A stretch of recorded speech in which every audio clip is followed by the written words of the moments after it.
Sudah, Nars. Ini yang muncul kok gini-gini. Sebentar ya, sebentar ya. Stop share dulu ya.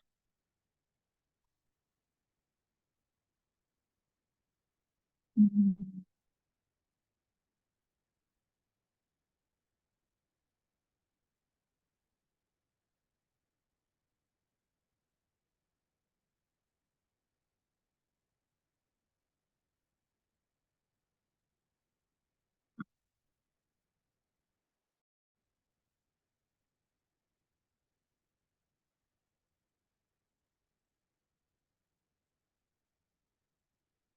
Baik, sebelumnya saya ucapkan terima kasih untuk teman-teman semua yang sudah gabung di ruang Zoom ini. Kali ini kita akan belajar tentang seksualitas. Ah, Sebelumnya yang akan kita bahas itu meliputi kebutuhan seksualitas. Ya, nanti kita akan bahas terkait dengan kebutuhan seksualitas berdasarkan umur, ya, sesuai dengan perkembangan usia. Kemudian, oke, silakan rekod. Kemudian kita juga akan belajar tahap perkembangan seksualitas tadi ya. Kemudian faktor yang mempengaruhi perkembangan seksualitas, masalah dalam perkembangan seksualitas, normal maupun tidak normal, dan penanganan masalah dengan perkembangan seksualitas. Ya, oke, lanjut. Nggak mau. Oh, oke. Sekarang kita masuk ke kebutuhan seksualitas. Kalau diklik kok. Definisi menurut WHO tahun 2026, seks ini adalah karakteristik biologis manusia sebagai laki-laki atau perempuan. Ini mencerminkan, jadi eh, kita kan sering tahu ya, misalnya jenis kelaminnya apa, nah, laki-laki, jenis kelaminnya apa, perempuan. Itu kalau dalam bahasa Inggris kan tulisannya seks, ya, seksnya apa gitu, female, male, female atau male gitu ya. Secara normal male dan female. Nah, dengan adanya kita berjenis kelamin laki-laki atau berjenis kelamin perempuan, itu berarti memang di dalamnya itu ada aktivitas seksual yang berbeda. Jadi punya karakteristik yang berbeda antara laki-laki dan perempuan gitu ya, karakteristik yang berbeda ya. Jadi antara laki-laki dan perempuan kan berbeda. Ya, sehingga itu memang dibedakan untuk seks ini sebagai karakteristik biologis ya. Karena di situ memang termuat beberapa fungsi biologis yang berbeda antara laki-laki dan perempuan. Kemudian sexual health atau kesehatan seksual. Ini suatu kondisi kesetaraan fisik, emosional, mental, dan sosial yang berhubungan dengan seksualitas. Tidak harus ada penyakit atau disfungsi atau kekerasan. Dan kesehatan seksual membutuhkan pendekatan yang positif serta menghargai hubungan seksual yang aman, bebas paksaan, diskriminatif, dan kekerasan. Jadi, hak seksual setiap manusia harus dihargai, dilindungi, dan dipenuhi. Ya, jadi, sebagai contoh misalnya ya, kesehatan seksual ini berarti meliputi bagaimana seseorang itu juga menanggapi suatu aktivitas seksual ya di dalamnya. Karena ini juga terkait dengan kesejahteraan fisik, emosional, mental, dan sosial gitu ya.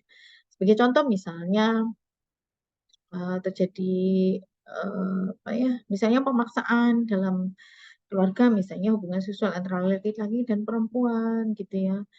Kemudian misalnya dalam keluarga itu ada pemaksaan, misalnya si perempuan harus berperan menggantikan, misalnya si ibu harus berperan menggantikan peran ayah misalnya. Itu juga padahal kondisi ayah masih ada misalnya. Atau terbaliknya, itu juga sudah menyangkut masalah kesehatan seksual. Ya. Jadi luas ya cakupan untuk terkait seksualitas ini. Terus apa sih yang dimaksud seksualitas ini memang ya sulit dijelaskan. Ini sebuah aspek pusat dan kehidupan manusia karena meliputi jenis kelamin, ya, identitas gender dan peran ya tadi ya, peran ayah, peran ibu, peran laki-laki, peran perempuan. Nah, itu juga masuk ke dalam seksualitas. Kemudian masalah orientasi seksual gitu ya. Kan kadang ada yang mungkin berbeda ya orientasi seksualnya. Kalau yang normal kan ya laki-laki ya dia hormonnya lebih dominan laki-laki ya dia memang orientasinya seksualnya laki-laki gitu ya. Terus kadang ada juga yang sebenarnya kayak kita ya. Saya perempuan itu juga punya hormon laki-laki dan punya hormon perempuan. Kita kan dominannya kalau perempuan dominan hormon perempuan. Jadi estrogen, progesteron itu lebih dominan daripada androgen ya. Sehingga memang kita perempuan. Jadi orang yang memiliki jenis kelamin perempuan bukan berarti hormonnya hanya hormon perempuan saja, laki-laki. Ya. Demikian juga untuk anak laki-laki atau orang laki-laki, dia juga ada hormon laki-laki, tapi juga dia memiliki hormon perempuan walaupun kadarnya sangat kecil. Ya. Karena dalam tubuh manusia itu ya semua itu diperlukan gitu ya. Cuma memang nanti kan akan mempengaruhi ke fisiknya gitu ya. Kalau perempuan kan organ genitalnya berbeda dengan organ genital laki-laki. Tapi dalam hormonnya si perempuan juga punya hormon laki-laki loh gitu ya. Kemudian terkait seksualitas juga terkait erotisme ya. Kemudian kesenangan, keintiman dan reproduksi. Reproduksi berarti memiliki anak gitu ya, memiliki keturunan reproduksi. Nah, seksualitas diekspresikan dengan pemikiran, fantasi, gairah, kepercayaan, perilaku, tingkah laku, praktik, peran dan hubungan. Jadi memang seksualitas itu sangat luas ya, sangat luas sekali. Dan seksualitas dipengaruhi oleh interaksi dari biologis, psikologis, sosial, ekonomi, politik budaya, hukum, sejarah, agama, dan spiritual. Kita tahu kan ya masalah seksualitas ini memang ya dipengaruhi oleh banyak hal gitu ya. Dari biologi sudah pasti. Dari psikologis sudah pasti berbeda antara laki-laki dan perempuan. Mungkin perempuan kebanyakan mellow ya, kalau laki-laki yang lebih tegas. Kemudian sosial, secara peran sosial, ekonomi, laki-laki juga memiliki peran yang berbeda. Apalagi kalau kita lihat sesuai ketentuan agama itu sangat berbeda antara laki-laki dan perempuan. Tapi tidak ada diskriminasi di dalamnya. Tapi mereka antara laki-laki dan perempuan memiliki peran yang sama-sama penting, tapi perannya memiliki peran yang sangat berbeda, tapi sama-sama penting gitu ya. Kemudian secara politik dan budaya, secara hukum, ya terlihat juga kalau ini karena sekarang kan banyak pengaruh mungkin dari perkembangan zaman dan sebagainya ya. Akhirnya secara ekonomi misalnya tidak ada beda antara laki dan perempuan. Kemudian ada emansipasi perempuan gitu sehingga tidak terlalu kelihatan kentara. Tapi sebenarnya fitrahnya itu mereka memiliki peran yang berbeda, fungsi yang berbeda, hormon seksual yang berbeda jauh gitu ya. Kemudian dipengaruhi juga dengan sejarah, agama, dan spirit. Kalau agama kan kita kenal ya, agama Islam, agama Kristen, Katolik, Buddha, Hindu, Konghucu, dan sebagainya ya. Itu mereka meyakini terkait dengan laki-laki atau perempuan. Gitu. Kayak misalnya kalau saya di Islam gitu ya, ya perempuan wajib menutup aurat misalnya gitu ya. Kalau perempuan, kalau laki-laki kan auratnya ada batasnya sendiri, laki-laki. Kalau di agama lain mungkin juga ada ketentuan perempuannya harus bagaimana, laki-lakinya harus. Sedangkan kalau spiritual itu bukan hanya terkait agama ya, tapi lebih luas dari agama. Jadi bagaimana sih memandang terhadap ketentuan Tuhan gitu ya, bukan hanya terkait dengan agamanya dia, tapi lebih luas dari itu. Nah, seksualitas merupakan aspek yang luas, bersifat individual dan sangat personal. Ya, jadi kan aspek dari seksualitas kan macam-macam ya, ekonomi, sosial, kemudian tadi terkait dengan biologis, kemudian erotisme dan sebagainya. Nah, itu makanya nih bersifat individual dan sangat personal. Kemudian kebutuhan seksualitas merupakan bagian dari kebutuhan dasar berdasarkan hierarki Maslow, ya, berada di kebutuhan cinta, rasa cinta atau sosial. Ya, kalau saudara ingat, hierarki Maslow itu kan bentuknya segitiga ya, segitiga Maslow ya. Segitiga Maslow itu kan yang paling bawah adalah kebutuhan dasar, kemudian harga diri, sampai paling atas itu adalah kebutuhan aktualisasi diri. Kebutuhan dasar di paling bawah itu kan ada makan, minum, kemudian kebutuhan seksualitas juga di situ. Ya, jadi memang seksualitas ini adalah kebutuhan dasar dari manusia menurut hierarki Maslow. Kemudian kebutuhan seksualitas berdasarkan tumbuh kembang manusia mulai dari lahir hingga meninggal dunia ya. Bentar ya, saya perbaiki ini kok. Orientasi enak.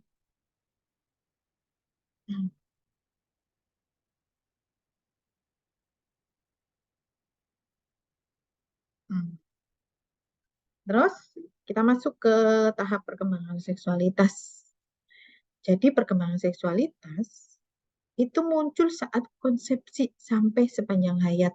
Ya, jadi memang eh, mengapa kok muncul sejak ke konsepsi ya? Karena manusia itu terbentuk kan sejak konsepsi. Konsepsi itu kan berarti pertemuan antara sel eh, sel laki-laki, kelamin laki-laki, sel perempuan X dan XY ya. Kalau perempuan XX, kalau perempuan XY. Nanti dia akan bertemu. Jadi nanti X ketemu X atau X ketemu Y. Gitu kan. Jadi selnya kan membelah ya. Kan X ketemu X, jadi X perempuan ketemu X-nya laki-laki, nanti jadinya perempuan. X-nya perempuan, X-nya ovum sama Y-nya dari sperma ketemu, nanti jadi laki-laki. Ya, jadi terbentuk saat sejak konsepsi. Jadi di situ udah langsung kelihatan. Nanti kalau kliennya nanti setelah ini ya. Nah, peran perawat adalah memberikan intervensi dan panduan untuk memberikan edukasi. Jadi dari lahir sampai 12 tahun ini diidentifikasi melalui USG. Jadi USG ini kan diidentifikasi saat dalam kandungan ya. Jadi dari konsepsi, kemudian dia membelah menjadi morula, blastula, kemudian menjadi janin gitu ya. Akhirnya berkembang di dalam uterus ibu. Nah, saat berkembang di dalam uterus ibu itu sudah bisa diidentifikasi tuh. Si bayi ini si janin ini laki-laki atau perempuan, bisa diidentifikasi dengan USG. Nah, kemudian pada anak laki-laki, ini dia mengalami ereksi sejak lahir. Nah, mungkin pernah perhatikan kan, kalau bayi laki-laki itu seringkali dia mau pipis ya, mau BAK. Itu ini menegang dulu, penisnya menegang dulu. Nah, itu dia memang sudah mengalami ereksi sejak lahir ya. Kemudian untuk perempuan, ini keluarnya cairan pada vagina pada bayi perempuan. Jadi sebenarnya bayi perempuan itu ada cairannya. Ya walaupun sedikit nggak keluar. Kadang kalau agak baru lahir, kemudian warnanya agak merah, itu namanya pseudomenstruasi. Jadi kadang ada bayi perempuan yang seperti menstruasi, tapi itu sebenarnya memang sekret dari vagina, terus pengaruh dari hormon estrogen dari ibu, sehingga si bayi ini mengalami namanya pseudomenstruasi. Tapi selain pseudomenstruasi, bayi ini juga sebenarnya di organ reproduksinya ini sudah memproduksi sekret ya, karena dia memang organ reproduksi itu nggak boleh kering, jadi harus lembab, gitu ya. Untuk laki-laki sudah ereksi dari lahir. Kemudian cuma ereksinya kan ya sebatas seperti itu ya. Kemudian pada bayi lahir ya sampai 12 tahun, ini si bayi sampai anak ini kan usia anak ya sampai 12 tahun. Ini kan bisa memegang alat genital, kemudian pengalaman menyenangkan dengan genital pada anak-anak, tapi bukan disebut ekspresi seksual. Ya. Kemudian bisa membedakan antara laki-laki dan perempuan, kemudian orgasmik ejakulasi pertama kali itu pada saat pubertas. Ya. Dan saat pubertas ini sudah ada pertumbuhan seks sekunder. Jadi gini, untuk pertumbuhan anak, ini kan ada pertumbuhan anak, bayi, kemudian pada fase oral, fase genital. Nah, pada fase genital inilah biasanya anak itu mempermainkan alat genitalnya. Jadi contoh, anak laki-laki ya, kalau fase genital mungkin dia suka mainan, kan biasanya usia 3 tahun ya, dia sudah mainan penisnya, mungkin dipegang-pegang dan sebagainya, mungkin dimainin. Kadang kalau anak-anak itu suka mainin yang saya tahu itu ya probosciumnya dikeluarin, dimasukin gitu ya, kulitnya ya. Sehingga ya kadang mungkin orang tanya agak ngeri, nggak usah mainan gitu ya. Jadi itu sebenarnya memang ekspresi seksual normal pada anak-anak ya. Kemudian dia sudah bisa membedakan antara laki-laki dan perempuan. Misalnya kan anak kecil pun tahu dia anak laki-laki, anak perempuan ya, apalagi sampai 12 tahun. Kemudian usia 12 tahun juga kadang ada yang sudah pubertas dan sudah tumbuh tanda-tanda seks sekunder. Biasanya perempuan dulu ya. Kalau di usia 12 di awal-awal itu biasanya perempuan dulu yang berkembang dulu biasanya. Makanya kalau kelas 5 SD itu biasanya anak perempuannya lebih besar daripada anak laki-lakinya gitu ya. Jadi SD anak perempuan itu perkembangannya lebih cepat ya saat sebelum usia 12 tahun. Tapi nanti setelah itu laki-lakinya juga akan mengikuti. Biasanya anak laki-laki pada usia 5 tahun itu masih kalah kalah dari besarnya, kemudian perkembangannya. Jadi kadang anak perempuan, teman-teman yang perempuan itu sudah pada menstruasi, gitu. Tapi laki-laki belum. Baru mulai akan berkembang. Kalau perempuan sudah mulai berkembang. Ya.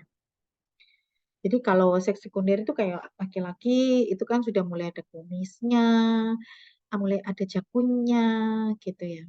Suaranya sudah mulai berubah. Kalau perempuan mungkin sudah tumbuh payudara, sudah tumbuh bulu-bulu halus gitu ya.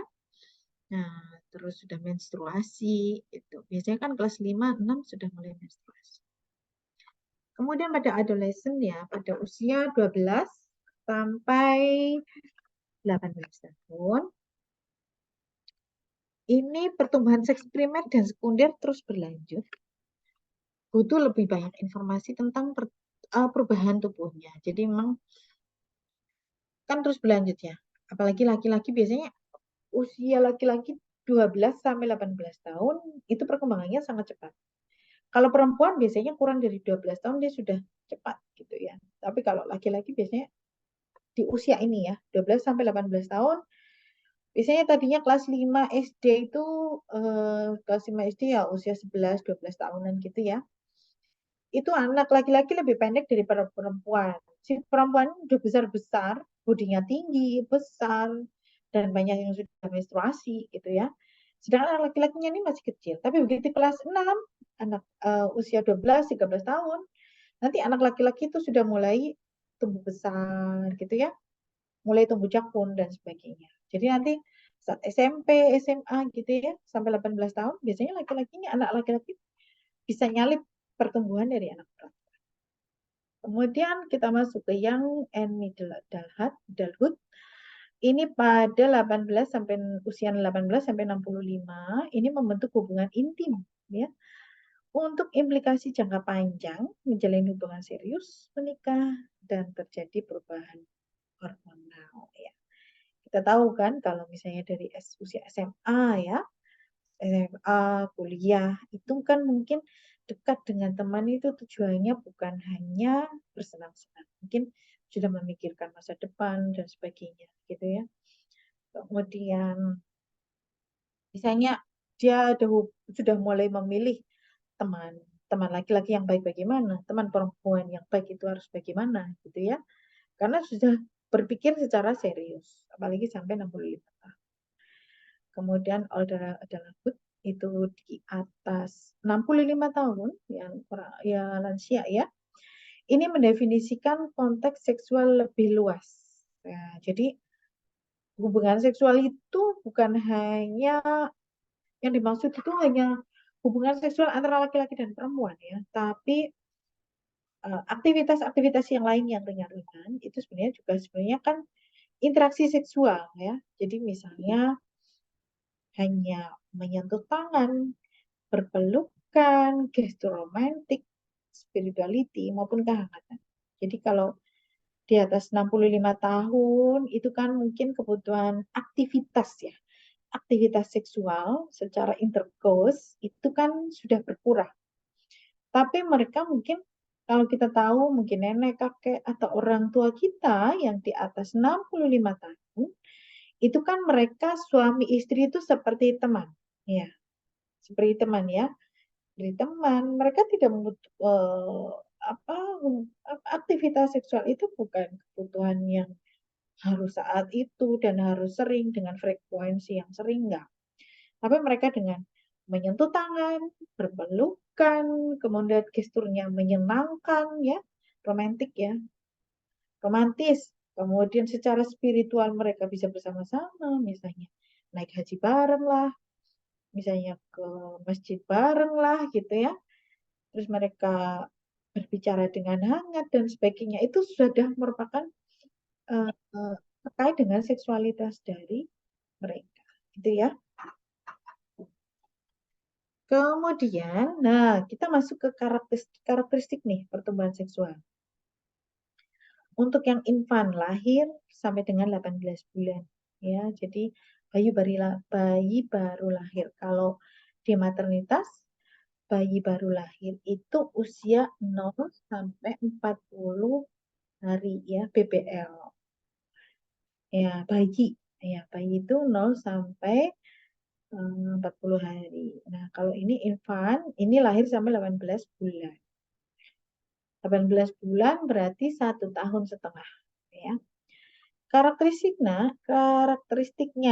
ya, sudah ada perbedaan gender laki-laki atau perempuan, kemudian membedakan dengan yang lain secara bertahap.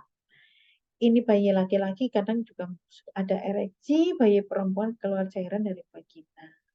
Cuma memang biasanya kan tidak teridentifikasi ya, baik bayi laki-laki maupun perempuan. Kemudian intervensi keperawatan atau panduan edukasinya, ini manipulasi genital merupakan hal normal. Pengasuh harus tahu bahwa perilaku tersebut itu adalah normal. Ya mungkin anak usia 1 tahun, 1,5 tahun ya sudah mulai, misalnya anak laki-laki mainan penisnya mungkin dipegang-pegang dan sebagainya. Ya. Terus kita masuk ke toddler, usia 1 sampai 3 tahun. Karakteristiknya, ini melanjutkan identifikasi gender. Jadi mereka sudah mulai mengenalkan, biasanya dari dalam keluarga itu akan dikenalkan, misalnya, itu kakak siapa, ini adik siapa, gitu ya. Karena usia 18 bulan, itu biasanya dia sudah mulai bisa berbicara. Sehingga dia juga sudah mulai mengidentifikasi, ini perempuan, ini mbak, ini mas, gitu ya. Jadi melanjutkan identifikasi gender, mampu mengenali jenis kelamin sendiri. Ya, makanya biasanya kan anak kecil usia 1 sampai 3 tahun kan tahu dia cantik atau dia ganteng. Ya, karena dia sudah mengenali. Kalau ini aku laki-laki, aku ganteng. Kalau aku perempuan, aku cantik. Ya, gitu ya. Jadi memang usia tertentu ini sudah mulai mengenal bahwa dia perempuan, dia laki-laki, itu sudah mulai tahu. Kemudian sudah kadang meraba alat kelamin, ya bukan hanya meraba ya, kadang juga mengeksplor ya. Sebagai contoh, anak usia 1 sampai 3 tahun kan kadang misalnya sebagai contoh dia pipis gitu ya, laki-laki ya, mungkin bikin gambar-gambar di tembok pakai penisnya lah atau bagaimana gitu ya. Biasanya kan seperti itu ya untuk anak laki-laki ya. Kemudian mungkin apa, banyak variasi lah untuk anak laki-laki biasanya ya. Tapi itu kadang juga yang penting diarahkan oleh orang tuanya agar tidak berlanjut sampai dewasa. Maksudnya, tapi itu suatu hal yang normal ya, jadi tidak perlu terlalu dikhawatirkan. Tapi yang penting diarahkan, yang benar itu seperti ini. Kalau itu nggak sopan misalnya. Ya. Kemudian menunjukkan alat kelamin ke orang lain, kadang seperti ya, menyentuh payudara ibu, ya biasanya gitu ya. Penasaran ya, anak laki-laki maupun penasaran, perempuan penasaran payudara ibu. Kemudian suka jika telanjang, kan dia nggak belum ada malunya ya. Kemudian bertanya tentang bagian tubuh dan fungsinya. Jadi kalau si anak ini bertanya misalnya, ini apa ya. Berikan informasi yang benar. Jadi misalnya mungkin sebaiknya jangan pakai kiasan-kiasan ya. Apalagi kalau misalnya terlalu banyak kiasan. Sebagai contoh ya, penis gitu. Nanti bilangnya burung gitu kan. Kalau burung kan bisa terbang ya. Kalau penis kan nggak bisa terbang. Jadi disampaikan dengan yang baik. Kemudian kalaupun menggunakan bahasa yang lain selain bahasa medis, ya sampaikan dengan yang baik, gitu ya. Kemudian kayak misalnya alat genital perempuan, vagina dan sebagainya, atau mungkin ada istilah lain yang lebih sopan itu boleh. Gitu ya. Kemudian kemudian intervensi keperawatan dan edukasinya. Ini eksplorasi tubuh dan genital merupakan hal yang normal. Ya, jadi kalau misalnya anak-anak sedang mengeksplorasi, sebaiknya orang tua mengarahkan saja, nggak usah apa ya, mengintervensi atau mungkin langsung ngekat dan sebagainya ya, tapi berikan pengarahan yang baik. Kemudian menamai bagian tubuh gitu ya. Kemudian anak-anak dari orang tua tunggal ini juga harus tetap dikenalkan dan kontak dengan dua jenis gender ya. Jadi misalnya orang tuanya tunggal ya, berarti kan dia nggak punya saudara bapaknya atau ibunya kan nggak punya saudara. Tapi anak-anaknya ini tetap dikenalkan bahwa ada laki-laki ada perempuan. Orang tua tunggal berarti maksudnya ini, misalnya dia single parent, nah single parent itu juga harus dikenalkan bahwa laki-laki misalnya single parentnya perempuan. Ya. Maka harus dikenalkan bahwa ada loh jenis kelamin selain mamahnya gitu, selain ibunya. Jadi jenis kelamin laki-laki. Gitu. Sehingga memang perlu dikenal. Kemudian informasikan ke anak jika tubuhmu adalah milikmu, tidak ada yang boleh menyentuh bagian privasi selain ibu atau pengasuh. Jadi ini memang penting ya. Ini sebenarnya sudah diedukasikan ya ke anak-anak, terutama di sekolah.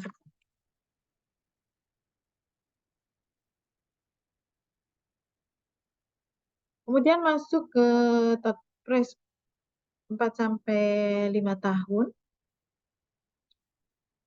Ini karakteristiknya, ini lebih sadar tentang dirinya, mengeksplorasi bagian tubuh dirinya atau teman bermainnya, belajar nama bagian tubuh yang benar, kemudian belajar mengontrol perasaan dan perilaku. Ya, sebagai contoh ya, seperti gambar ya.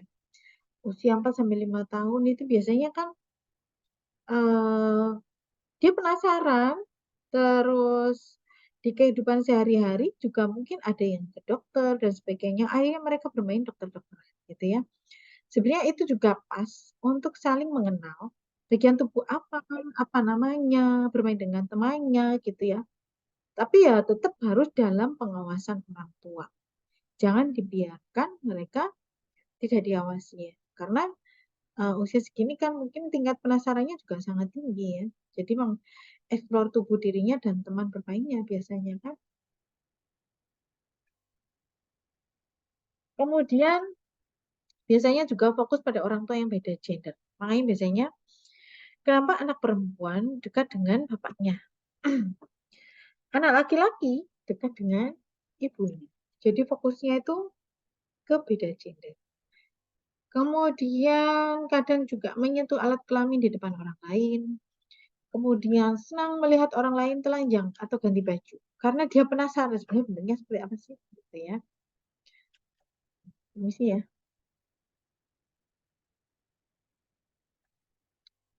Jadi sebenarnya dia penasaran, apakah bentuk tubuhku sama nggak sama dia, gitu ya. Jadi suka lihat orang yang telanjang. Atau ganti baju, gitu ya. Terus perlihatkan perilaku seperti mencium,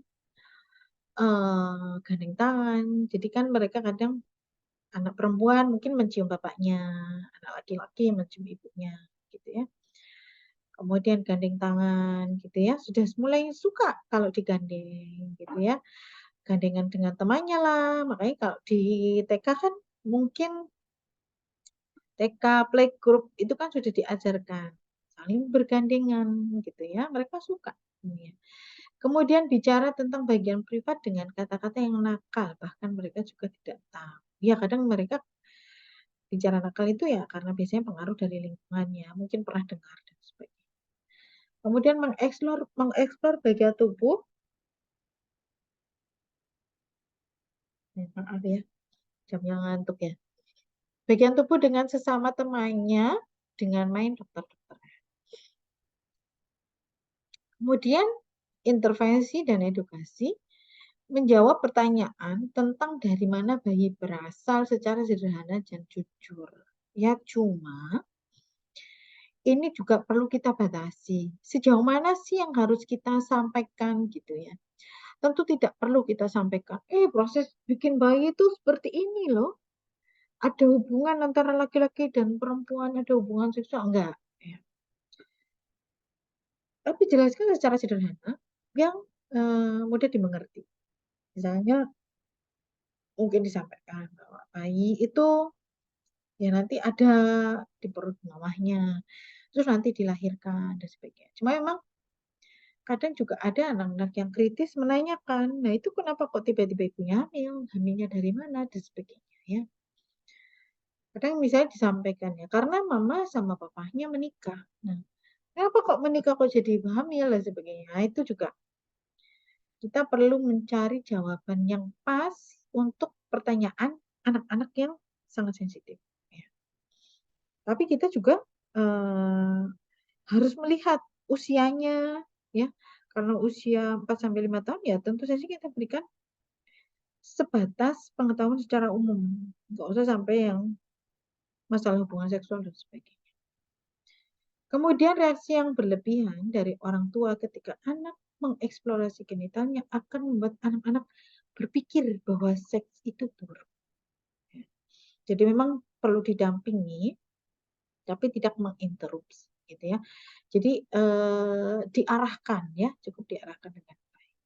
Kemudian ajarkan tentang sexual abuse jika seseorang memaksa untuk menunjukkan bagian privasi dan melaporkan atau teriak pada orang yang dipercaya ya. Jadi misalnya tadi ya, kan memang yang boleh melihat itu hanya pengasuhnya atau ibunya saja gitu ya. Kalau ada orang lain baru dikenal dan sebagainya, minta ditunjukkan, jangan boleh gitu. Jadi ajarkan bagaimana cara mereka untuk membela diri. Kemudian pada usia sekolah, usia 6 sampai 12 tahun, ini karakteristiknya memiliki identifikasi yang kuat pada orang tua dengan gender yang sama. Ya, makanya biasanya anak perempuan mungkin suka curhat ke mamahnya. Anak laki-laki kan mungkin tertarik dengan kegiatan bapaknya. Misalnya bapaknya misalnya benerin apa gitu ya.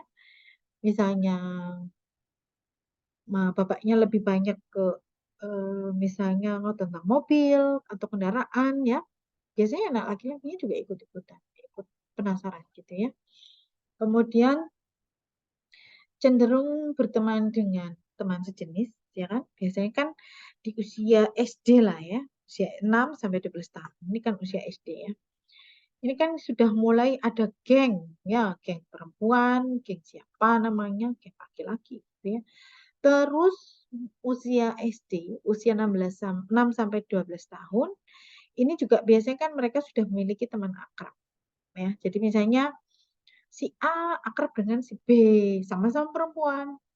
Yang laki-laki juga sudah mulai kayak teman dekat gitu ya, memiliki teman dekat, misalnya biasanya orang tuanya juga ikut-ikutan. Misalnya anak saya laki-laki punya teman dekat si B gitu. Biasanya orang tuanya, saya juga akrab dengan orang tua sama orang tuanya si B ini ya. Karena kita juga agar kita bisa mengawasi anak-anak kita gitu ya.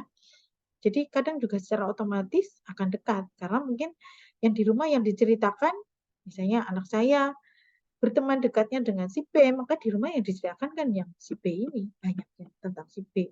Karena bermainnya dengan si B dan sebagainya, gitu ya. Kemudian peningkatan kesadaran terhadap sendiri lebih modis dan lebih privasi. Ya, kita tahu ya anak-anak usia 6 sampai 12 tahun ini sudah mulai lebih modis dan lebih privasi. Gitu. Sebagai mungkin kalau kita lihat kalau misalnya ada acara bebas misalnya anak-anak SD gitu ya yang perempuan mungkin akan sangat menunjukkan ini sisi perempuannya, ya modis. Kemudian yang laki-laki juga akan menunjukkan sisi perempuan, sisi laki-lakinya.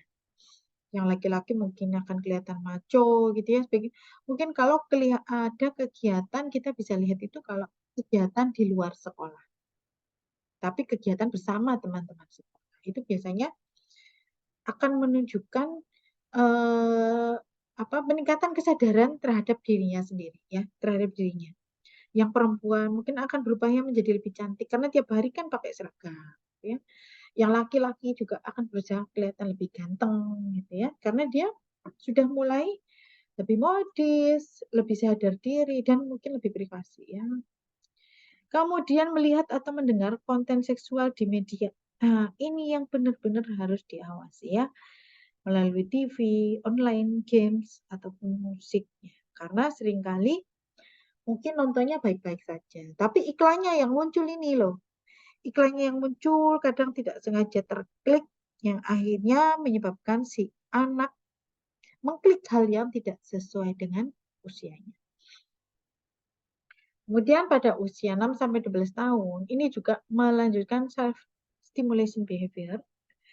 Terus ada menstruasi di tempat yang privat ya, tapi jarang biasanya ada, tapi ada beberapa ya di usia ini mungkin sudah mulai muncul seperti itu ya. Kemudian belajar tentang konsep diri dan peran sesuai gendernya. Jadi yang laki-laki kan mulai mengenal dirinya ini laki-laki. Kemudian perannya seperti apa sih gitu. Kadang kan misalnya kadang mulai terlihat nih anak laki-laki akan sangat menyayangi ibunya gitu ya. Mungkin udah mulai merasa peranku ini laki-laki loh gitu. Terus misalnya dalam kerja kelompok atau kerja bareng di sekolah itu juga akan memperlihatkan si laki-laki ngapain si perempuan ngapain misalnya piket bersama maka mungkin si laki-laki yang manjat-manjat bersihkan lawa atau melawah-lawah yang tinggi gitu ya atau masang-masang hiasan yang perempuan mungkin yang nyapu-nyapu dan sebagainya menghias membuat bunga-bunga dan sebagainya itu kan ya jadi mereka sudah mengenal konsep diri dan peran sesuai gender. Kemudian usia 8 sampai 9 tahun ini akan lebih perhatian dengan perilaku seks yang spesifik tentang seksualitas dan reproduksi. Karena memang biasanya terutama untuk anak perempuan ini sudah mulai ada berkembang ya untuk menstruasinya dan sebagainya. Nah, di usia 6 sampai 12 tahun biasanya juga sudah mulai pintar berdandan. Jadi kadang ya dari segi orang tuanya juga sudah mulai mengarahkan dari anaknya juga memang ini ya dari anak-anaknya juga sudah mulai ada sense atau keinginan untuk berdandan. Kemudian intervensi keperawatan dan edukasi ini berikan orang tua dan anak kesempatan untuk bertanya mengenai seksual, ya, seks. Kemudian jawab semua pertanyaan dengan data yang faktual dan berikan buku jika ada. Kemudian anjurkan orang tua untuk membicarakan tentang hubungan seksual, menstruasi, dan reproduksi pada anak di atas 10 tahun. Karena kan harus disiapkan. Misalnya, jadi terkait hubungan seksual, menstruasi. Jadi anak-anak, terutama perempuan itu kan mungkin di atas 10 tahun sudah mulai menstruasi. Jadi orang tua itu sebaiknya sudah sebelum anak ini menstruasi, orang tua sudah memberikan edukasi gitu. Kalau orang tua belum bisa, berarti kan memang tugas kita sebagai perawat mungkin memberikan informasi kepada orang tua bahwa usia 10 ini ya memang harus mendapatkan informasi itu karena di atas usia 10 anak-anak sudah mulai balik ya, sudah mulai muncul tanda-tanda primer dan sekunder dari organ reproduksi masing-masing. Kemudian untuk laki-laki mungkin kan persiapannya diinformasikan biar dia nggak kaget. Misalnya dia mimpi basah gitu. Paling enggak kan kalau di agama Islam kan sudah di apa ya, ada panduannya bahwa dia harus mandi besar dan sebagainya itu juga harus diinformasikan pada anak. Kemudian ajarkan tentang sexual abuse bisa dengan verbal atau non verbal. Jadi misalnya pembulian ya terkait dengan jenis kelamin ya. Kemudian secara verbal maupun non verbal ya. Kemudian mungkin tadi ya harus hati-hati agar tidak terkena sexual abuse. Misalnya ajarkan bagaimana sih cara berpenampilan yang rapi, yang tertutup, sehingga tidak mengundang terjadinya sexual abuse. Kadang kan mungkin karena anak perempuannya cantik, lucu, dipakein baju yang seksi dan sebagainya. Itu sebenarnya kan kadang itu tidak kehati-hatian dari orang tua ya. Mungkin kelihatan lucu, cantik dan sebagainya, tapi ternyata itu bisa mengundang sexual abuse dari lingkungan, gitu ya. Jadi ya orang tua juga perlu mempertimbangkan juga.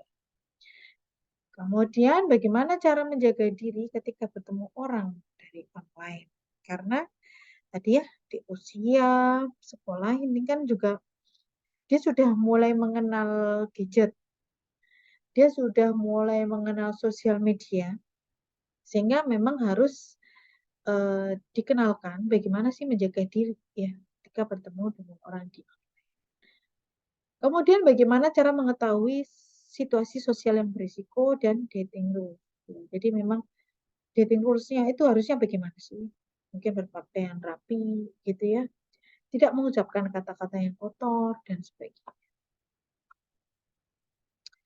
Kemudian masuk ke adolescence, usia 12 sampai 18 tahun, remaja.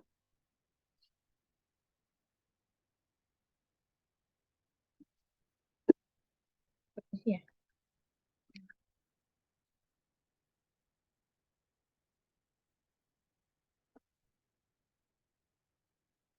Karakteristiknya pada usia adolescence ini, usia 12 sampai 18 tahun ini,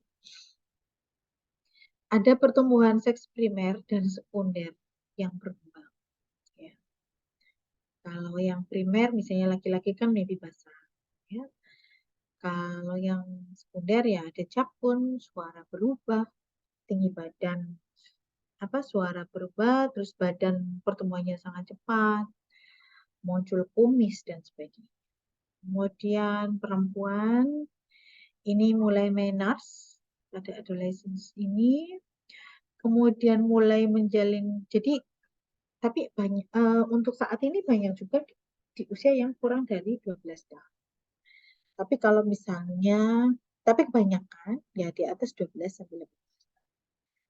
Kemudian di usia remaja ini biasanya juga mulai menjalin hubungan dengan orang yang disukai. Ya, kadang sudah mulai ada ketertarikan tuh antara laki-laki dan perempuan. Karena mereka kan sudah mengenal tuh, oh anak ini cantik, anak ini ganteng, anak ini baik, enak dan sebagainya, enak diajak ngobrol dan sebagainya. Jadi mulai ada ketertarikan, dan mulai menjalin hubungan dengan orang yang disukai. Tadi mungkin waktu dia usia SD kan laki-laki dan laki-laki, perempuan dan perempuan. Nah, kalau di usia remaja itu sudah mulai ada ketertarikan dengan lawan jenis. Kemudian karena sudah ada menstruasi, mimpi basah dan sebagainya, mungkin juga sudah mencoba masturbasi, ya. Kemudian berpartisipasi dalam aktivitas seksual, mungkin menjalin hubungan dengan homoseksual. Nah, ini yang harus diwaspadai dan harus diawasi anak-anak remaja, ya. Kemudian berisiko untuk hamil dan sexually transmitted infection. Jadi karena di usia remaja ini kan usia yang labil, ya. Kemudian kalau menjalin hubungan dengan homoseksual, kalau menurut pribadi saya, ya, secara agama ini juga dilarang. Dan agama melarang ini juga karena banyak alasan. Sebenarnya untuk menyelamatkan manusia. Kenapa kok manusia dilarang homoseksual? Karena sebenarnya untuk menyelamatkan mereka sendiri. Menyelamatkan kita sebagai manusia. Mengapa?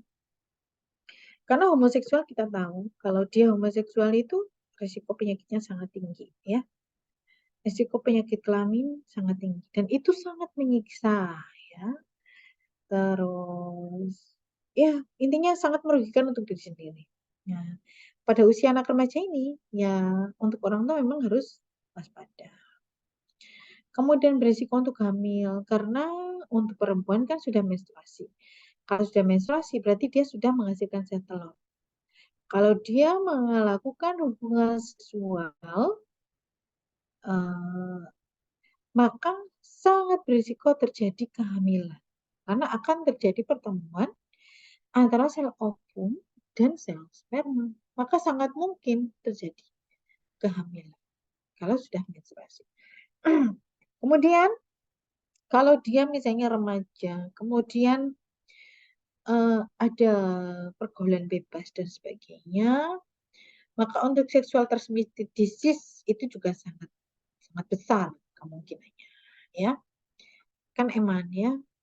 Kayak seperti halnya homoseksual, ini juga STI atau sexual transmitted infection itu juga sangat tinggi, ya. Dan ini kan kondisi yang sangat menyiksa sebenarnya. Jadi memang di usia ini memang harus benar-benar diawasi. Kemudian intervensi keperawatan. Intervensi keperawatan ya.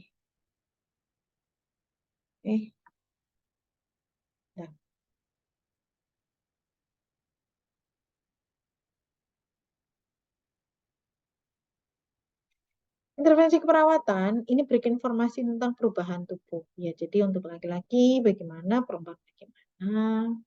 Karena usia remaja, ya. Fasilitasi kelompok sebaya untuk membentuk peran gender. Kemudian dating help adolescent prepare for adult roles, ya. Jadi bagaimana sih menghadapi, bagaimana sih untuk untuk menyiapkan ya peran dari mereka masing-masing. Kemudian orang tua berpengaruh pada nilai dan kepercayaan tentang perilaku. Jadi sebenarnya anak itu kan peniru yang ulung, ya. Jadi bagaimana orang tuanya berperilaku terkait juga dengan masalah seksualitas, maka anak itu akan meniru. Jadi kalau ingin anak-anaknya baik, ya orang tuanya harus baik dulu, ya. Karena mereka adalah peniru yang ulung untuk anak-anak, ya, dari peniru orang tua. Kemudian remaja membutuhkan informasi tentang kontrasepsi dan pencegahan penyakit menular. Ini kalau kontrasepsi, kalau saya pribadi sih setuju dan tidak setuju. Kalau memang mereka meyakini hubungan seksual yang bebas, mungkin di negara barat, ini kan hubungan seksualnya bebas, ya. 17 tahun tidak menikah, belum menikah, tapi sudah dibawain alat kontrasepsi. agar tidak hamil. Berarti mereka mengesahkan hubungan atau pergaulan bebas. Sedangkan kalau di Indonesia dan menurut agama saya, ya jangan dibawakan alat kontrasepsi. Ya mending mencegah. Mencegahnya ya dengan tidak melakukan hubungan seksual secara tidak sehat, gitu ya. Kemudian bagaimana mencegah penyakit menular ya untuk kalau ini juga harus diajarkan kepada anak-anak ya. Mencegah misalnya untuk perempuan minimal kebersihan reproduksi alat genital, bagaimana cara cepuk yang benar, bagaimana vulva hygiene dan sebagainya.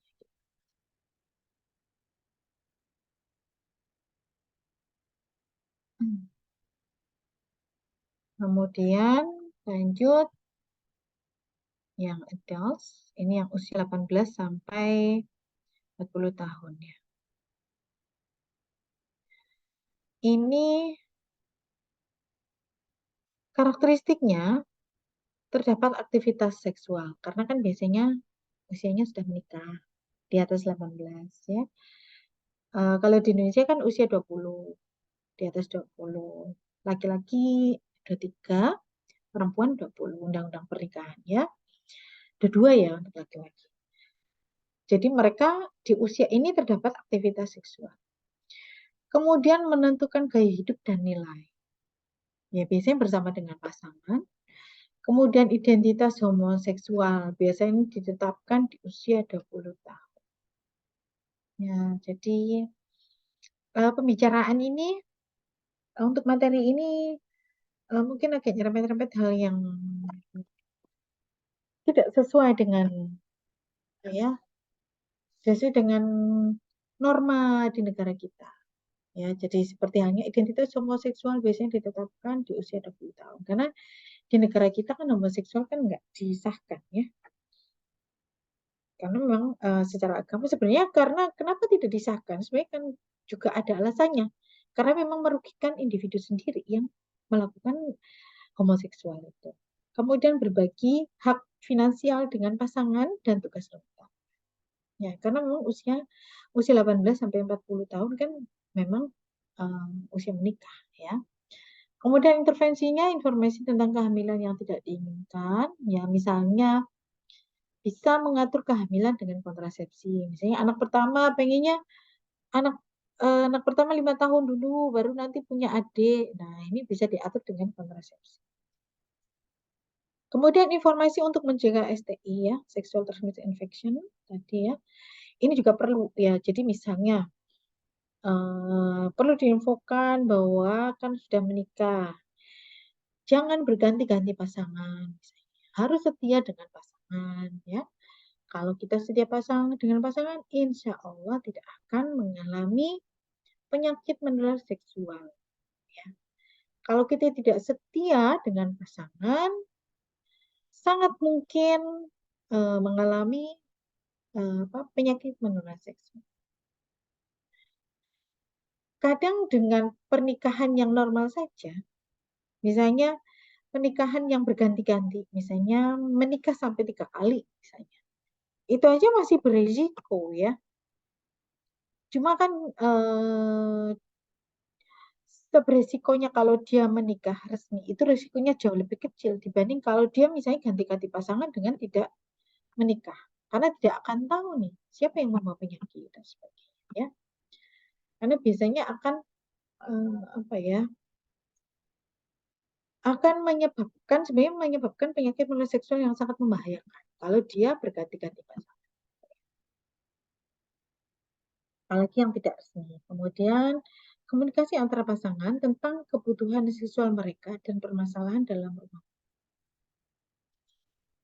Kemudian middle adulthood, usia 40 sampai 65 tahun, karakteristiknya ini penurunan produksi hormon seksual. Jadi kalau tadi di usia kurang dari 40 tahun mungkin masih menggebu-gebu, ada pengantin baru dan sebagainya ya. Aktivitas seksualnya mungkin lagi bagus-bagusnya gitu ya. Tapi di usia 40 sampai 65 tahun ini mungkin orientasinya mungkin sudah mulai berubah ya. Jadi mereka keintiman dengan pasangan itu tidak selalu aktivitas seksual. tidak selalu aktivitas intercourse, ya. Tapi aktivitas mereka sebenarnya berbagi tugas dalam keluarga.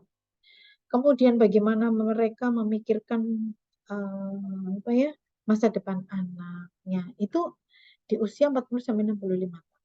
Kadang kan anaknya sudah besar, anaknya sudah kuliah, harus menyiapkan anak untuk masuki keluarga yang baru dan sebagainya. Tahap tahap perkembangan yang baru. Jadi kan misalnya usia 65 tahun kan banyak yang sudah menikahkan anak, gitu ya. Kemudian terjadi menopause, ini terjadi pada usia 40 sampai 55. Ya, jadi perlu diingat bahwa di Indonesia dulu itu menopause terjadi di atas 55 tahun. Tapi semakin ke sini usia menopause itu menjadi lebih muda. Jadi antara 40 sampai 55 tahun itu sudah banyak yang mulai mengalami menopause. Mungkin dari pola hidup dan sebagainya ya, yang akhirnya menyebabkan menopause menjadi lebih awal dibanding yang dulu. Kemudian terjadi klimakterik secara bertahap pada laki-laki. Jadi sebenarnya untuk laki-laki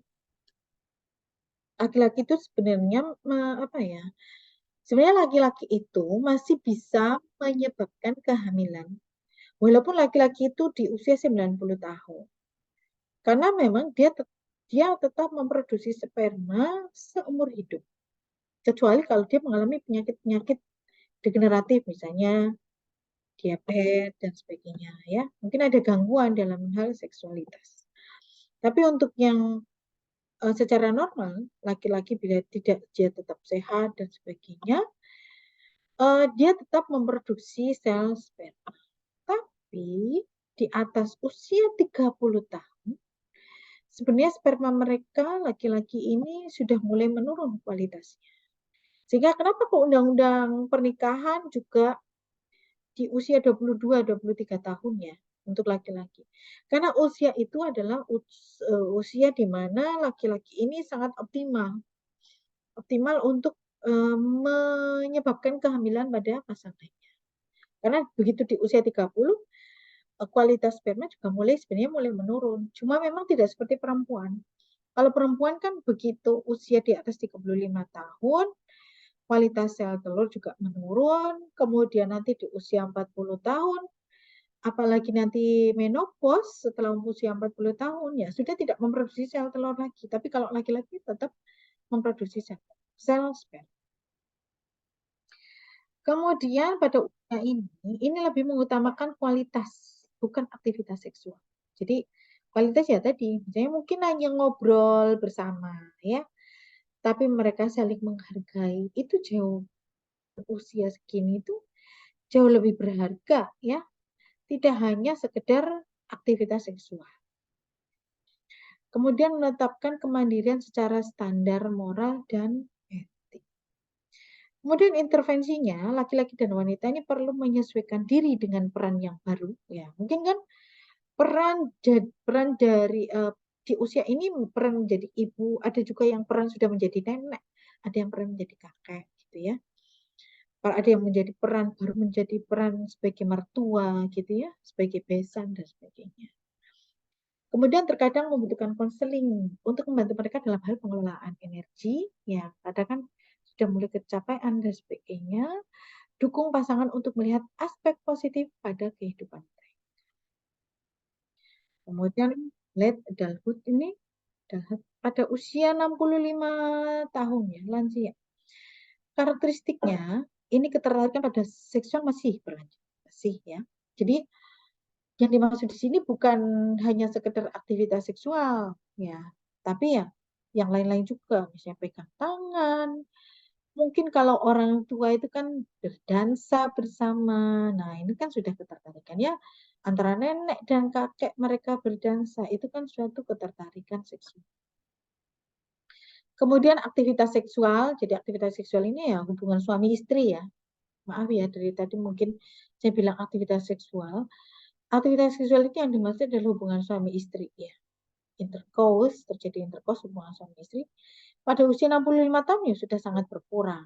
Karena memang sekresi vagina pada wanita juga sangat kurang, atrofi pada payudara. Sebenarnya yang atrofi tidak hanya karena mengapa terjadi atrofi gitu ya? Sebenarnya bukan hanya di payudara, tapi kan sebenarnya kolagen di seluruh tubuh dari lansia ini kan kolagennya berkurang, makanya mulai keriput, terus payudara mulai kendur atau terjadi atrofi ya. Kemudian sekret pada wanita juga mulai berkurang. Jadi mungkin mulai kering gitu ya. Sehingga kadang membutuhkan gel dan sebagainya untuk melakukan aktivitas seksual. Kemudian laki-laki memproduksi sperma menjadi lebih sedikit, butuh waktu lebih lama untuk ereksi dan ejakulasi. Intervensinya, dewasa tua masih dapat melanjutkan aktivitas seksual, masih ya. Kemudian pasangan dapat membutuhkan konseling tentang adaptasi mereka terhadap kebutuhan seksual. Kemudian mungkin di sini ada yang mau ditanyakan, silakan.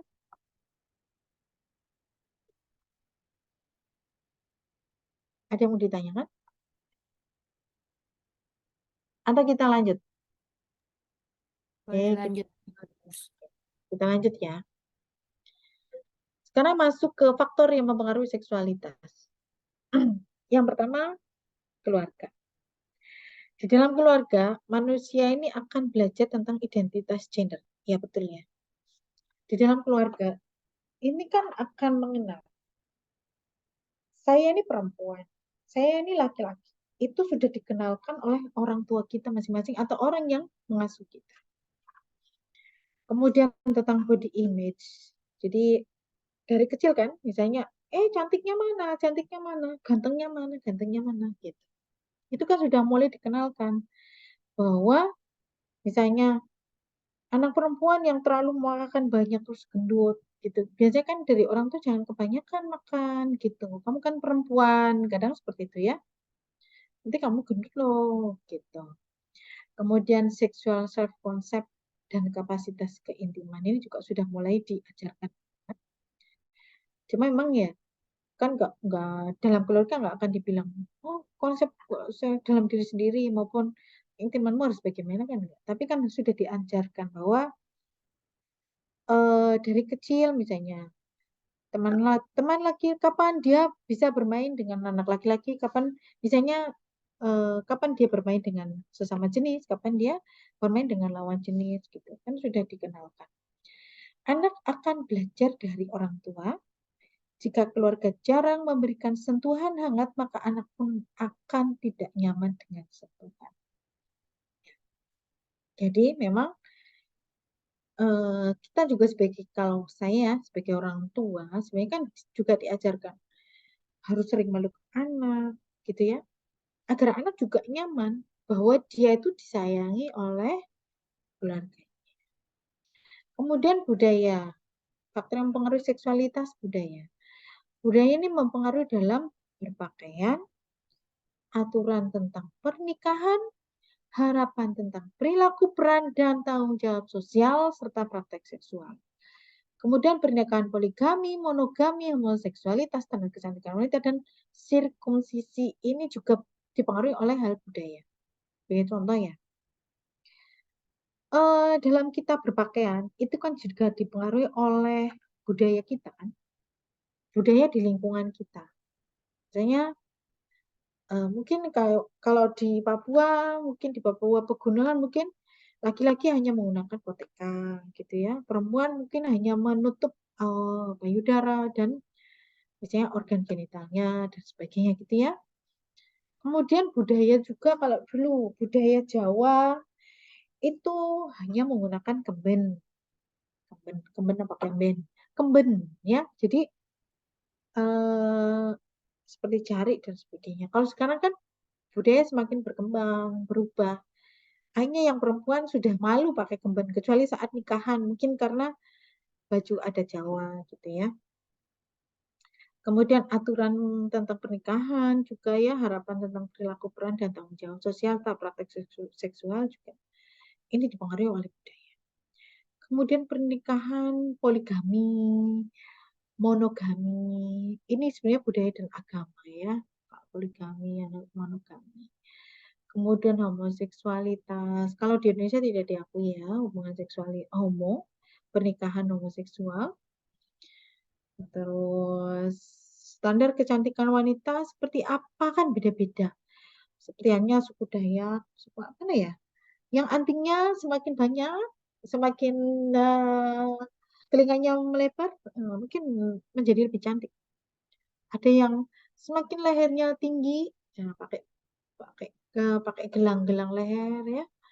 Semakin tinggi semakin cantik. Nah, itu beda-beda ya budayanya. Kemudian sirkumsisi. Sirkumsisi ya mungkin dulu sebenarnya awalnya budaya Islam ya, sirkumsisi. Kemudian ternyata dikaji menurut kesehatan. Jadi ternyata kenapa kok orang Yahudi banyak wanitanya yang mengalami CA cervix gitu ya. Ternyata karena dari laki-laki yang tidak sirkumsisi. Ya, ternyata penis laki-laki itu banyak menyimpan HPV. Kalau dia berhubungan dengan perempuan, maka si perempuan ini terkena HPV 16-18 yang menyebabkan CA cervix. Nah, ternyata dengan sirkumsisi itu membersihkan ya. Jadi proposium yang kulit yang menutupi penis itu dipotong itu akan menjadi lebih bersih sehingga tidak terkumpul kuman-kuman di situ. Nah, itu juga budaya kan juga berkembang ya. Dulunya seperti ini, lama-lama berkembang akan berubah. Kemudian agama, faktor mempengaruhi seksual juga agama. Ini mempengaruhi ekspresi seksual. Terdapat panduan untuk perilaku seksual, konflik dalam agama dapat berpotensi menimbulkan masalah. Jadi memang di agama itu kan sudah jelas nih ketentuan laki-laki bagaimana, ketentuan perempuan bagaimana. Baik, semua agama. Saya rasa mungkin semua agama ya. Kalau yang saya tahu ya di Islam ya tegas. Laki-laki harus seperti ini, perempuan harus seperti ini, gitu ya. Perannya, perilaku seksualnya, sampai hubungan seksual antara suami dan istri pun diatur dalam agama. Kalau di agama saya, itu sampai masalah hubungan suami istri ya, aktivitas seksualnya pun diatur antara laki-laki dan perempuan. Kemudian harapan personal dan etika. Ini etika berintegrasi dengan agama dan budaya, namun ada norma yang tidak tertulis ya. Contohnya nilai tentang masturbasi oral atau anal intercourse, cross dressing ya. Cross dressing ya laki-laki pakai baju perempuan, perempuan pakai baju laki-laki ya. Itu memang sekarang sudah agak kabur ya, terutama karena lagi perempuan kan banyak menggunakan celana gitu ya. Terus, tapi kalau laki-laki menggunakan rok sekarang ya tetap masih aneh gitu ya. Kemudian kalau tentara Inggris ya, tentara Inggris kan bajunya seperti rok juga gitu ya. Kemudian seperti masturbasi, anal intercourse. Nah, kalau di agama lain saya kurang tahu, tapi kalau di agama Islam ini sudah jelas, sudah ada aturannya ya. Terus siklus respon seksual. Nah, sekarang mungkin lebih fokus terkait aktivitas seksual. Jadi respon seksual ini dimulai di otak dengan hasrat seksual yang disadari. Disebut dengan hasrat seksual. Ya. Disebut dengan hasrat seksual ya. Jadi responnya, ini yang pertama ada hasrat. Jadi awalnya itu memang dari otak. Jadi kan manusia itu dianugerahi oleh Tuhan, memiliki otak, kemudian dari mata melihat, kemudian diproses di otak, kemudian dia ada hasrat. Ya. Secara seksual. Nah, itu cara apa ya ditinjau dari secara fisiologis ya, fungsi fisiologis. Di sini untuk stimulasi gairah seksual ini ada erotik stimuli, bisa nyata atau imajinasi, berasal dari bisa melihat, mendengar, membau, menyentuh, dan bisa menyebabkan gairah seksual. Ya, jadi biasanya kan pada tadi ya berkembang di usia mulai remaja ya, itu kan mungkin sudah mulai berimajinasi gitu ya. Mungkin melihat, iya ada cewek cantik, tertarik dan sebagainya. Atau mungkin yang perempuan lihat, ih cowok ganteng, tertarik. Aku ada mungkin terus muncul hasrat. Kemudian hasrat seksual pada setiap orang ini sangat fluktuatif dan bervariasi. Ya, kenapa fluktuatif? Karena biasanya juga dipengaruhi karena stres dan sebagainya. Kalau orang lagi stres, mungkin misalnya, apalagi misalnya dia bermasalah, stres dengan pasangan misalnya ya. Misalnya suami istri lagi bertengkar ya. Biasanya kalau dengan adanya bertengkar ini hasrat seksualnya jadi nggak muncul gitu ya. Tapi kalau mereka lagi enjoy saja, ceria-ceria saja ya, hasrat seksual ini mungkin mudah untuk muncul dari melihat misalnya mungkin si istri sedang ngapain, mungkin si bapaknya jadi hasrat gitu ya. Jadi fluktuatif dan bervariasi. Kapan munculnya juga bervariasi. Tidak tentu setiap jam ini, itu enggak. Karena apa? Ini juga enggak ya, jadi bervariasi.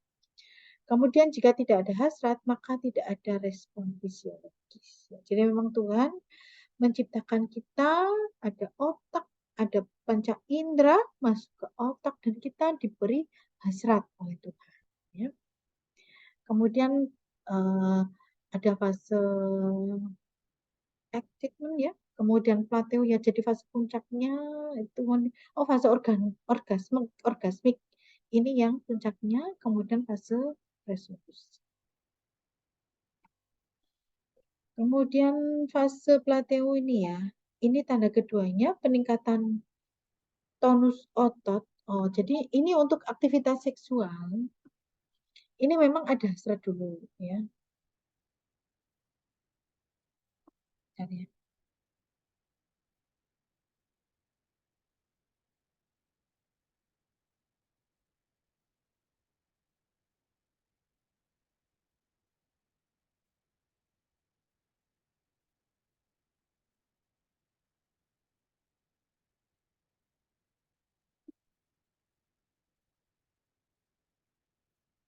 Ini kan misalnya suatu aktivitas seksual, ini kan ada hasrat dulu. Baik lagi secara normal ya, bukan abuse ya, bukan abuse atau perkosaan gitu ya. Jadi laki-laki maupun perempuan ini saling ada ketertarikan, ada hasrat untuk melakukan aktivitas seksual. Kemudian masuk ke fase plateo, ini peningkatan ada tonus otot, kemudian seks flash itu ya keinginan melakukan gitu ya.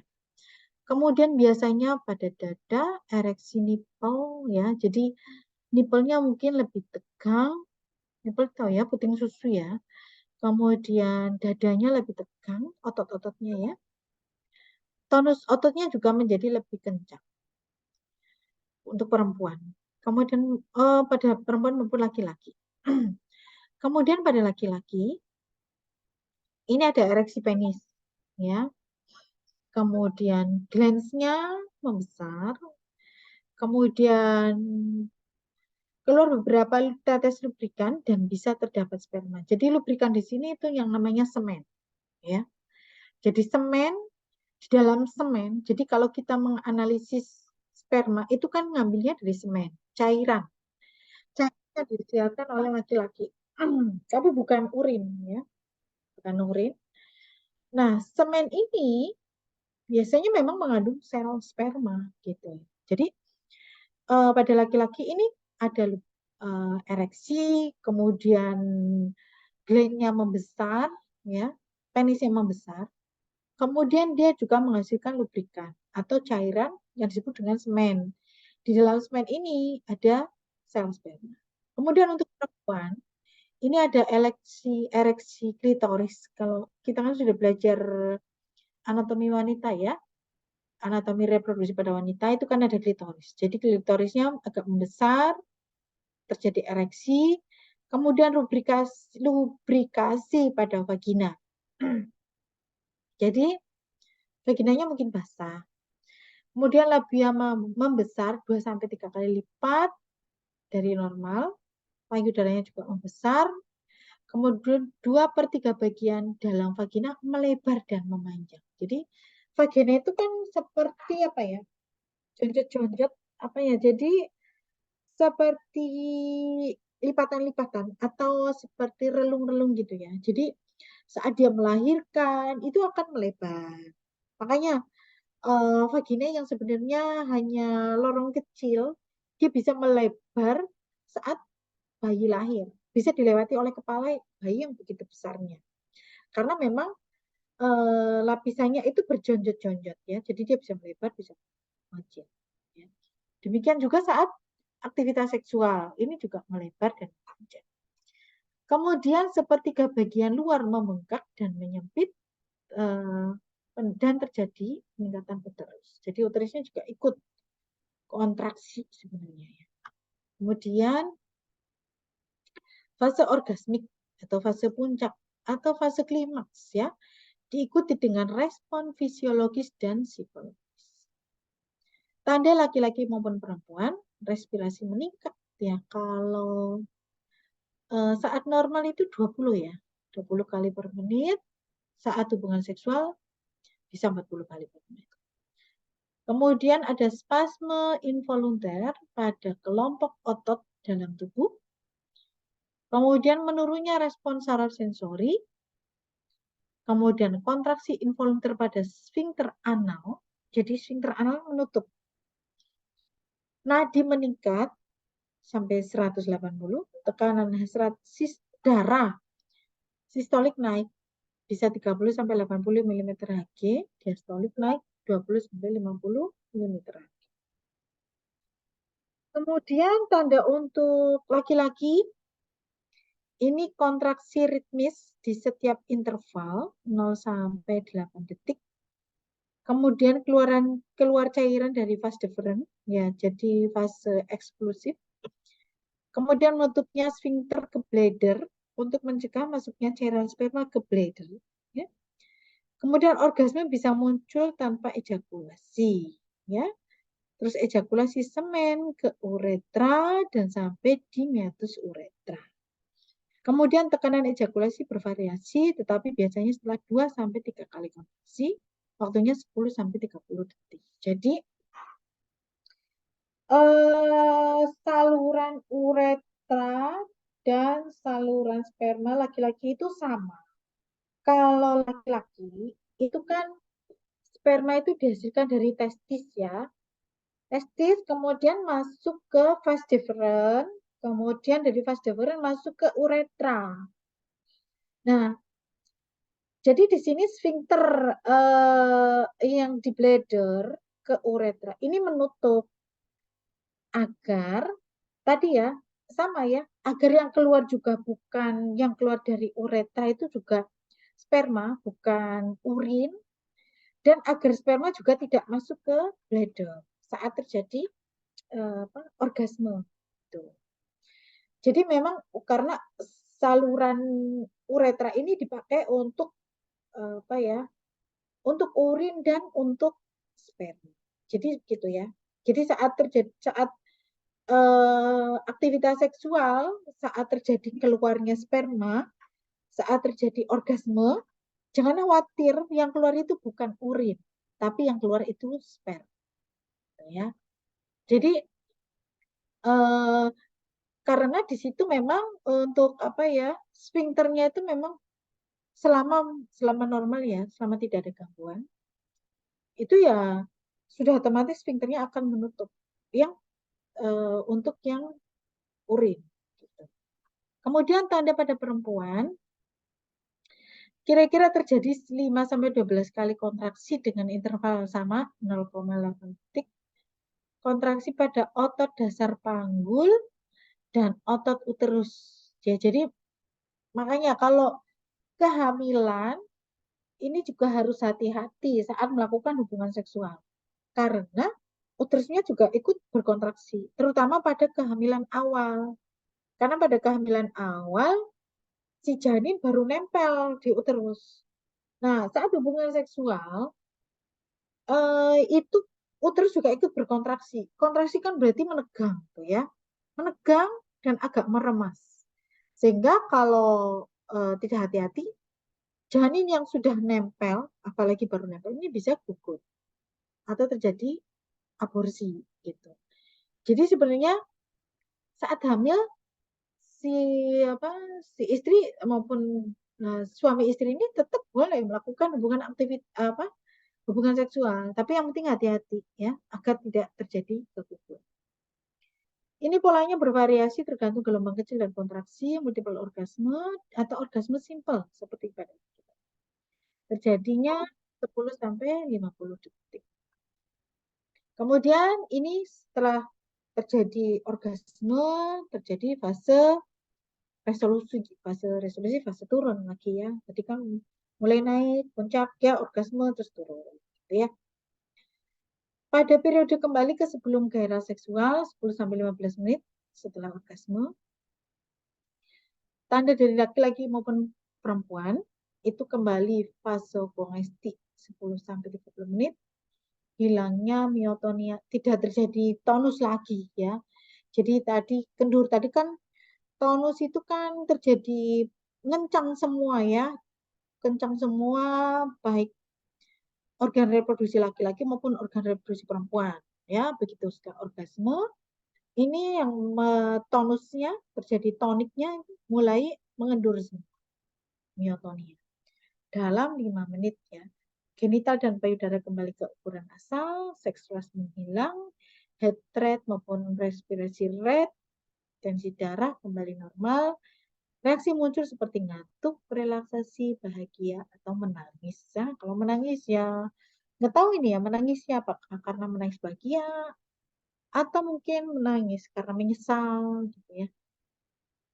Ya intinya jangan sampai menangis karena menyesal ya. Berarti kan melakukan hubungan seksual yang tidak sehat kalau sampai menangis ya. Menangisnya yang menyesal. Kalau menangis bahagia beda lagi ya. Mungkin karena pengantin baru dan sebagainya. Terus tanda pada laki-laki tidak berereksi terhadap stimulus seksual, tetapi tergantung dari usia dan faktor lain dari beberapa waktu. Jam hingga beberapa hari. Ya, kalau pengantin baru mungkin hubungan seksual berkali-kali, begitu. Tadi kan usia 60 dan sebagainya kan aktivitas seksual sudah bukan hal yang apa ya, harus sering gitu. Kemudian masalah dalam perkembangan seksualitas, ini sexual play pada anak yang umum. Terjadi pada anak-anak yang sering bermain bersama dan tahu sama lain, usianya sama dan ukuran tubuhnya sama, kemudian spontan, tidak direncanakan, tidak sering dilakukan secara sadar, tidak ada yang merasa sedih atau tidak nyaman, mudah dihentikan orang tua dan dijelaskan privasi rules-nya. Jadi yang mungkin biasanya kan teman sebaya gitu ya, main dokter-dokteran dan sebagainya kan, ya memang ya saling tahu, pengen tahu, oh gimana sih bentuknya payudara dan sebagainya. Kadang main dokter-dokteran gitu ya, dibuka bajunya, perutnya bagaimana, pura-pura diketuk-ketuk, pura-pura di apa, seperti pokoknya beraktivitas seperti dokter gitu ya. Tapi di situ sebenarnya dia belajar bahwa anatomi tubuh itu seperti ini loh. Gitu ya. Kemudian menjadi masalah jika di luar level perkembangan anak, ya. Terus melibatkan ancaman, paksaan,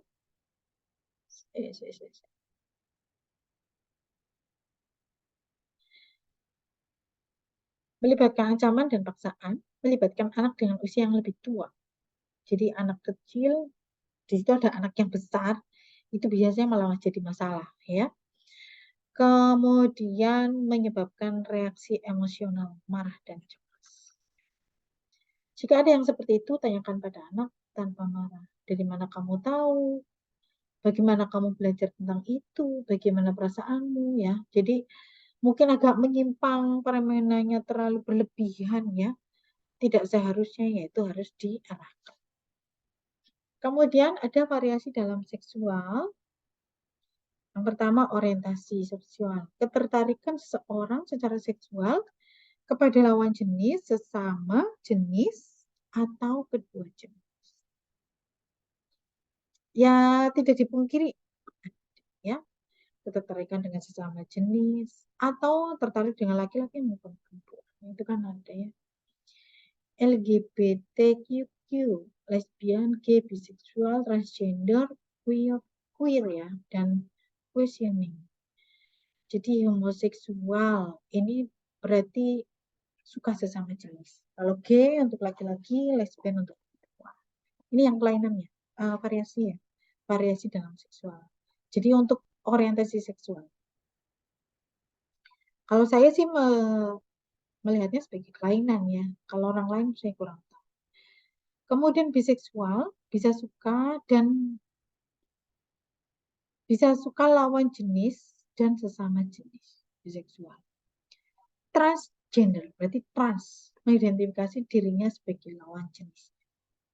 Sebagai laki-laki, dia merasa sebagai perempuan. Gitu ya.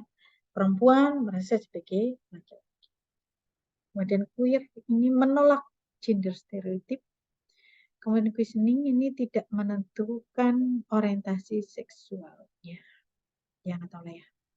Kemudian PPDGJ yang 3 homoseksual, gay dan lesbian dan biseksual tidak termasuk gangguan jiwa. Ternyata di secara internasional nggak masuk gangguan jiwa ya. Jadi gangguan orientasi seksual. Tapi menurut agama bagaimana? Menurut pemerintah bagaimana? Menurut HAM bagaimana? Ya, itu masing-masing pemerintah juga memandang berbeda. Di Belanda boleh pernikahan homoseksual, di Indonesia tidak, gitu ya. Di Belanda laki-laki dan laki-laki boleh, perempuan dan perempuan boleh, tapi di Indonesia kan enggak. Kemudian menurut agama, kalau di agama yang saya yakini tidak boleh, ya, laki-laki dan laki-laki, perempuan dan perempuan. Itu menimbulkan azab, ya, kalau di agama saya, ya. Kalau di agama lain saya kurang tahu. Terus menurut HAM bagaimana? Kalau setahu saya menurut HAM semua harus dilindungi, ya, karena mereka manusia. Kemudian masuk ke intersex, ini merupakan kelainan bawaan, terdapat kontradiksi antara kromosom, kelenjar gonad, organ internal, dan penampakan luar. Pada saat infant sangat ambigu dan bagian yang mirip laki-laki dan ada bagian yang mirip perempuan. Intersex tidak nampak pada saat lahir, tidak terdeteksi waktu remaja, dan terdeteksi ketika dewasa dan dia infertil. Jadi intersex itu macam-macam ya. Kayak misalnya ada orang yang sindrom Klinefelter. Sindrom Klinefelter itu kalau laki-laki kan XY. Dia XXY. Ya. Itu kan sebenarnya dia laki-laki. Tapi dia mengalami gangguan di situ dan dia pasti infertil. Nah, itu sindrom Klinefelter. Kemudian karena memang ada kelainan kromosom tadi. Kemudian biasanya dia mau menjadi ada juga yang tidak seperti Klinefelter, tapi memang dari organ reproduksinya itu nggak jelas apakah laki-laki atau perempuan.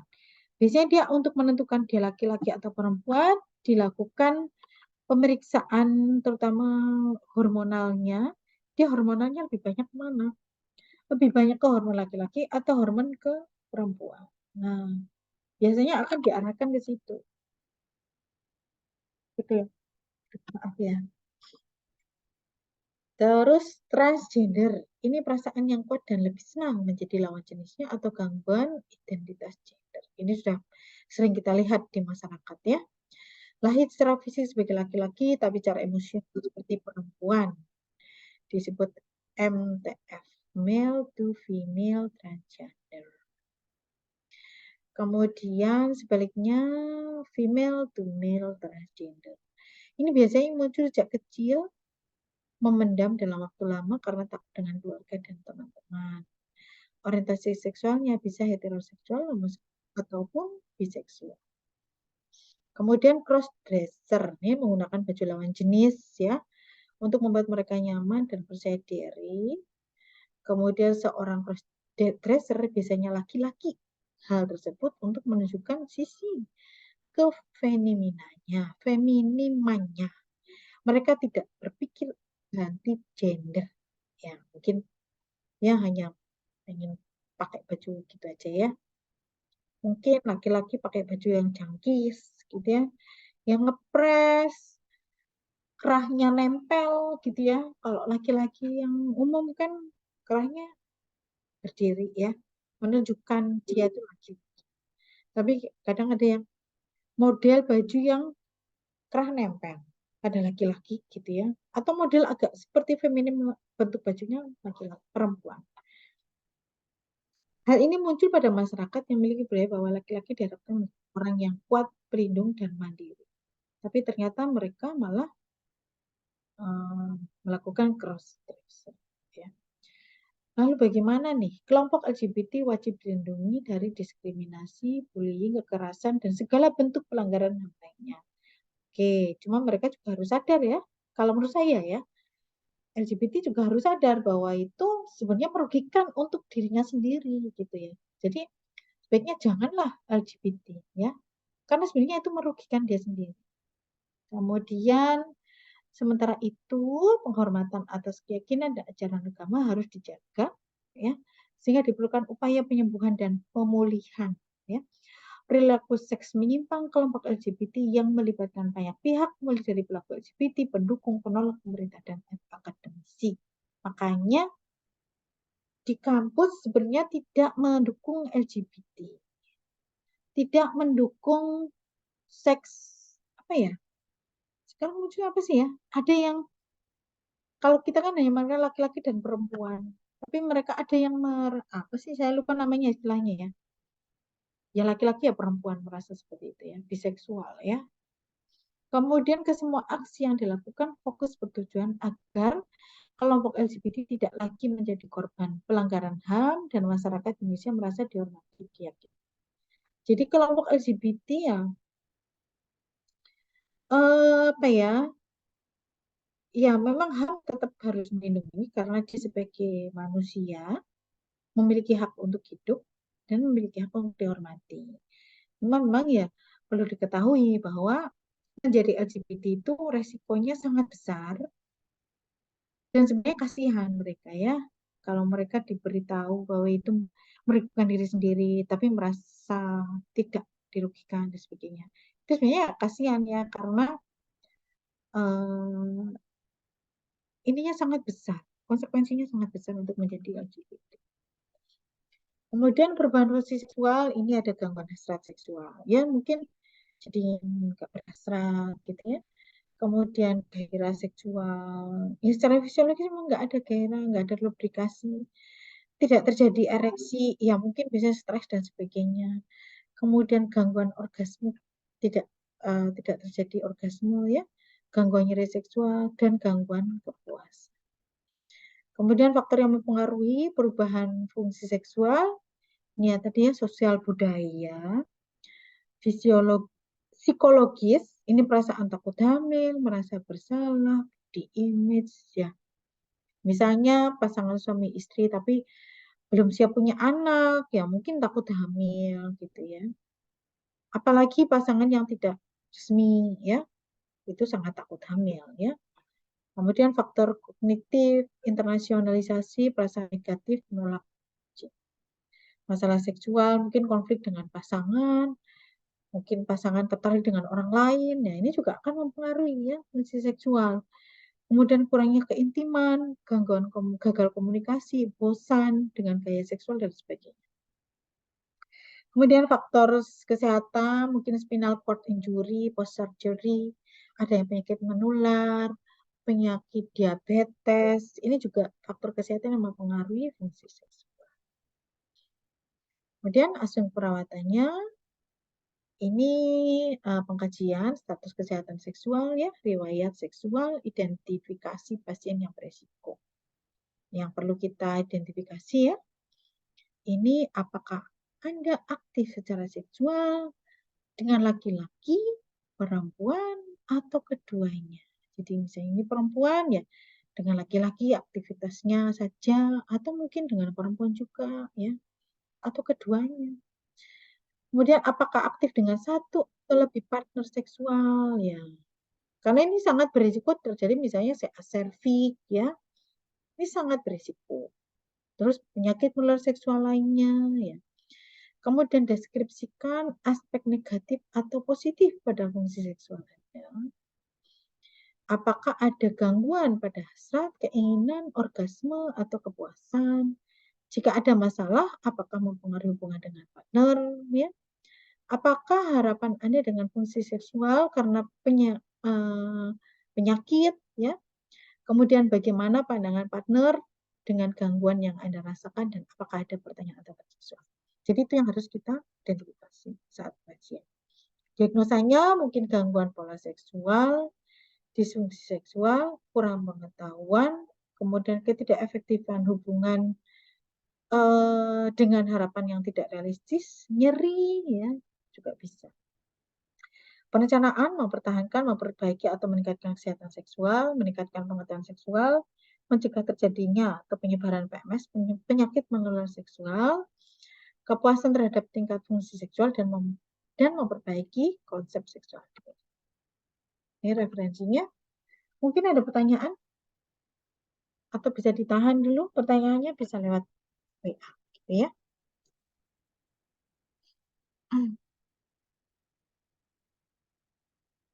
Ada pertanyaan?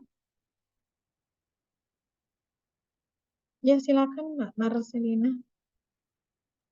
Baik, Nurse, terima kasih banyak atas kesempatannya. Izinkan saya bertanya. Jadi tadi kan dibahas tentang intersex ya, Nurse. Nah, saya juga pernah dengar non-biner. Itu perbedaan intersex sama non-biner itu seperti apa ya, Nurse? Kalau biner, kalau tidak salah itu kan yang dia merasa tidak laki-laki dan tidak perempuan. Kalau non-biner, ya dia memang laki-laki saja atau perempuan saja. Gitu. Mungkin teman-teman lain, karena ini istilah-istilah gaul ya sepertinya ya.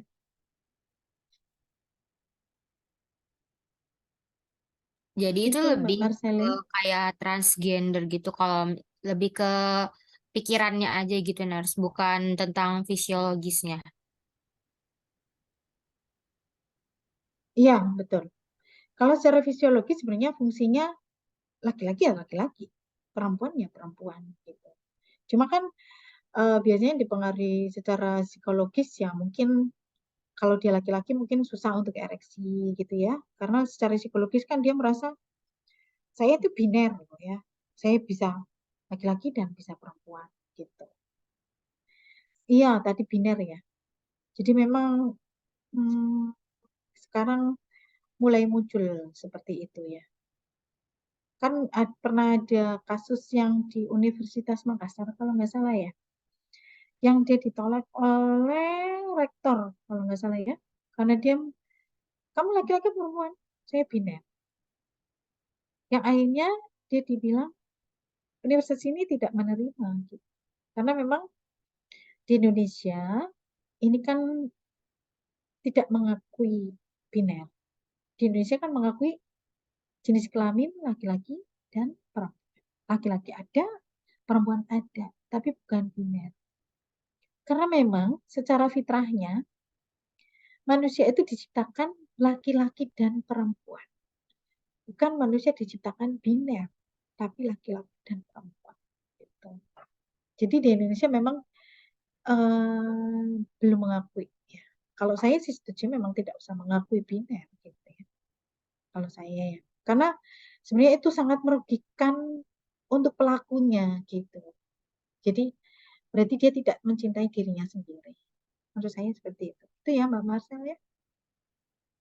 Baik, Nurse, terima Ada kasih. lagi pertanyaan yang sama-sama?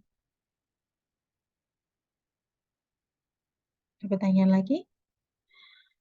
Oke, kalau nggak ada, mungkin bisa kita akhiri ya pertemuan pada siang dan sore hari ini.